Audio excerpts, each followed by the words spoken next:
종합제 TV 시청자 여러분 안녕하십니까? 2022년 3월 21일 밤 7시 36분입니다. 윤석열 대통령 당선인 첫 김은혜 대변인이 금방 입장문을 내어놓았습니다. 청와대가 윤석열 대통령 당선인의 대통령 집무실 용산 이전 방안에 대해 공식적으로 반대 입장을 표명한 것에 대해서 안타깝다면서 5월 10일 0시부로 청와대 완전개방 약속을 반드시 이행하겠다고 했습니다. 안타깝다. 윤석열 당선인은 어제 대통령실 용산 이전에 대해 국민께 정중하고 소상하게 말씀드렸다. 그러나 문재인 대통령이 가장 대표적인 정권 인수인계 업무의 필수사항에 대해 협조를 거부하신다면 강제할 방법이 없다. 이게 아주 핵심입니다. 그러니까 문재인 대통령이 현직 대통령이니까 국군 통수권자로서 국방부 합참 이전에 반대한다고 하면은 그것을 뒤집을 방법이 없다는 겁니다. 인수위원회의 직무 중에서 부서를 이동하는 이런 것은 포함되어 있지 않다는 이야기입니다. 김은혜 대변인은 그러면서 윤 당선인은 통이동이라는 것은 인수위원회가 있는 곳을 말합니다. 통이동에서 정부 출범 직후부터 바로 조치할 시급한 민생 문제와 국정과제를 처리해 나갈 것이다. 5월 10일 0시부로 윤 당선인은 청와대 완전개방 약속을 반드시 이행하겠다고 덧붙였습니다. 앞서 박수현 청와대 국민소통수석은 청와대 춘추관에서 국가안전보장회의 확대 관계장관회의 결과를 알리는 브리핑을 통해서 어제 윤석열 대통령 당선인이 추진 중인 대통령 집무실의 용산 국방부 이전 계획을 두고 문재인 대통령도 과거 대선 때 광화문 대통령 시대를 공약한 바 있어서 청와대를 국민께 돌려드린다는 뜻에 공감하고 있다. 그러나 새 정부 출범까지 얼마 남지 않은 촉박한 시일 안에 국방부와 합참 대통령 집무실과 경호처 등을 이전하겠다는 계획은 무리한 면이 있어 보인다. 특히 한반도 안보 위기가 고조되고 있어 어느 때보다도 안보 역량의 결집이 필요한 정부 교체기에 준비되지 않은 국방부와 합참의 갑작스런 이전과 청와대 위기관리센터 이전이 안보 공백과 혼란을 초래할 수 있다는 우려를 충분히 살필 필요가 있다. 청와대를 중심으로 설정된 대공방어체계를 조정하는 문제도 검토되어야 한다. 시간에 쫓겨야 할 급박한 사정이 있지 않다면 국방부와 합참, 청와대 모두 준비된 가운데 이전을 추진하는 것이 순리다. 정부는 당선인 척과 인수위에 이런 우려를 전하고 필요한 협의를 충분히 거쳐 최종 입장을 결정할 것이다.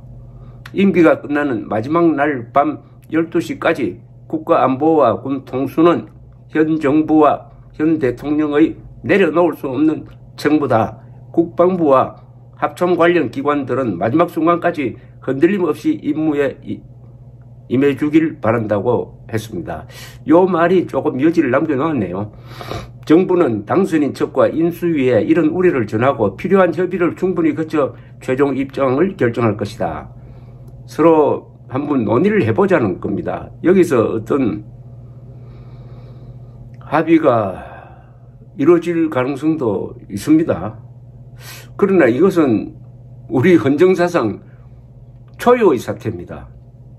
국군 통수권과 관련해가지고 현직 대통령과 당선인이 이 정면 충돌하고 있는 모습입니다. 국군 통수권이라는 것은 대통령이 가지고 있는 권한 중에서 가장 물리적으로라든지 정치적으로 아주 엄중한 권한입니다. 이 권한 행사를 문재인 대통령은 퇴임하는 그 순간까지 하겠다. 그러니까 내가 국군 통수권을 갖고 있는데 당선인이 법적 권한도 없으면서 충분히 논의도 하지 않고 국방부를 옮겨라, 합참을 옮겨라, 더구나 청와대에 있는 어떤 보안시설 같은 것을 또 옮겨라, 이렇게 지시할 권한이 있느냐 하는 걸 문제로 삼고 있고, 김문혜 대변인 이야기대로 인수위의 권한 중에는 그런 권한이 없습니다.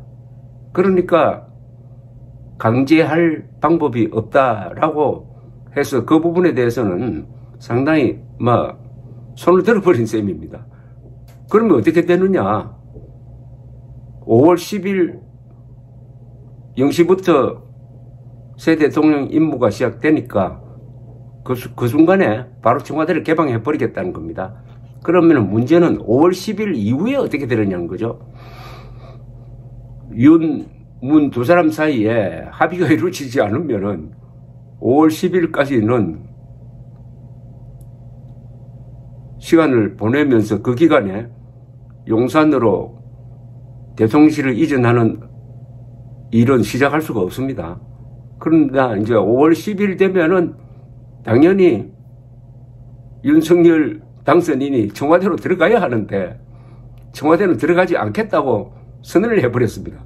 일단 청와대 들어가면 나올 수가 없다고 어제 선언을 해버렸으니까 통이동 인수위 사무실에서 계속 일을 보겠다는 것인데 이게 과연 가능한지 모르겠습니다.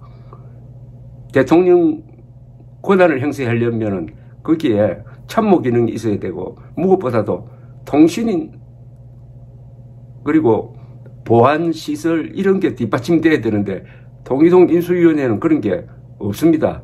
그리고 청와대가 있는데 거기 들어가지 않고 바깥에서 일을 본다는 것 자체가 이게 얼마나 세계적 웃음거리가 되겠습니까? 이게 일종의 오기 사업을 지금 하고 있는 것 같은데 바람직스럽기는 어차피 두 사람이 만날 것 아닙니까? 그 만나서 이 문제를 깔끔하게 정리를 해야 된다고 생각하는데 현재로는 윤석열 당선인이 이 카드가 없습니다. 그러니까 문재인 대통령에게 부탁한다고요? 부탁하는 수밖에 없는데 그렇게 되는 순간 아주 이 전국 운영이 아주 어렵게 될 것이고 그 후유증으로 지방선거에서 좀 손해를 볼 가능성도 있죠. 또 반대로 이런 여론이 또 형성될 수 있습니다. 현직 대통령이 너무한다. 이렇게 해서 문재인 대통령에 대한 또 반대 여론이 또 일어날 수가 있습니다. 두 가지 여론이 앞으로 이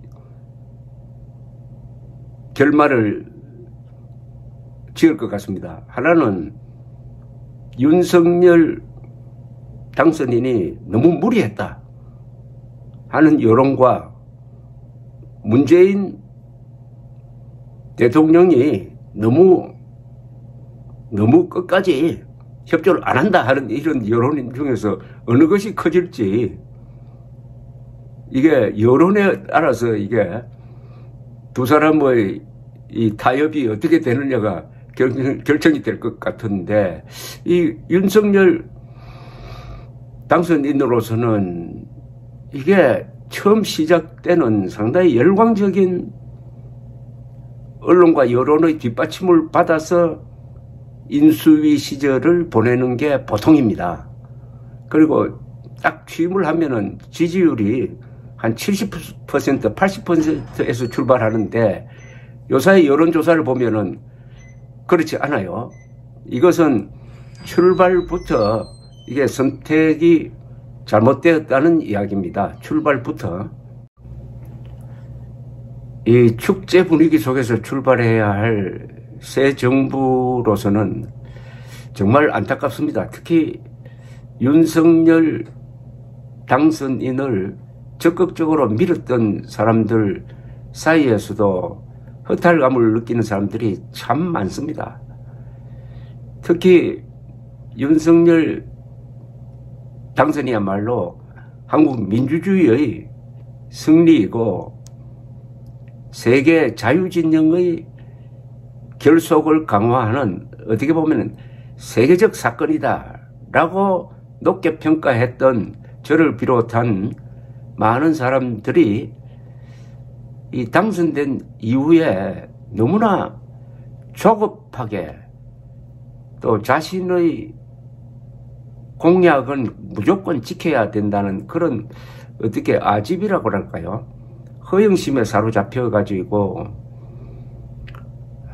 일주일 사이에 이 무리한 결정을 하다가 결국 이런 브레이크가 걸리고 말았습니다. 참 제가 문재인 대통령을 그렇게 지속적으로 비판을 해왔는데 이번에 문재인 대통령이 취한 조치는 제가 비판하기가 어렵고 윤석열 당선인을 무턱대고 변호하기도 참 어렵습니다. 이럴 때는 윤석열 당선인이 했다는 유명한 이야기 있지 않습니까? 사람에 충성하지 않는다. 그럼 누구에 충성해야 됩니까? 저 같은 사람은 사실에 충성합니다. 또 다른 사람들은 법에 충성하겠죠. 이번 경우에도 윤석열을 좋아하느냐 문재인을 좋아하느냐 그걸 떠나서 법과 나라 국가 이익을 위해서 뭘 할 거냐 라고 생각해야 이 답이 나올 것이라고 판단이 됩니다. 감사합니다.